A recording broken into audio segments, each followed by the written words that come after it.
নমস্কাৰ বন্ধু বান্ধৱীসকল, স্বাগতম জনাইছোঁ আপোনালোকক ভাৰতী আছামিজ কিটচেনলৈ। আজি আমি বনাবলৈ ওলাইছোঁ পকা কলৰ পিঠা। প্ৰথমতে চেনি চম্পা কল 7টা ল'ব, পিঠাগুড়ি 2 কাপ ল'ব। এতিয়া কলখিনি ভালদৰে পিটিকি ল'ব।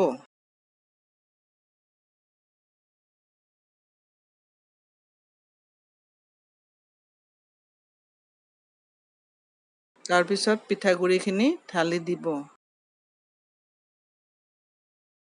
নিজৰ মতে গুড়খিনি মিহি মিহিকৈ কাটি দি দিব।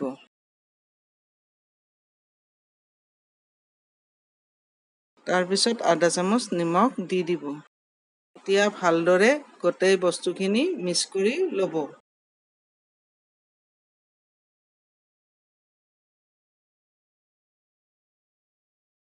এতিয়া অলপ অলপ লৈ কলপাতত দি দিব।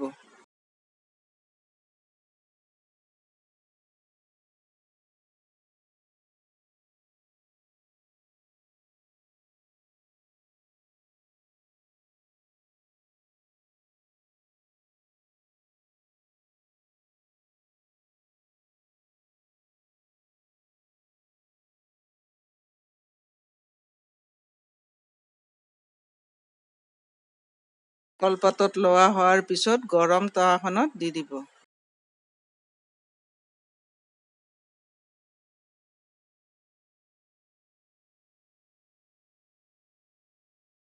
পাঁচ মিনিটৰ মূৰে মূৰে কলপাতখন উল্টাই দি দিব।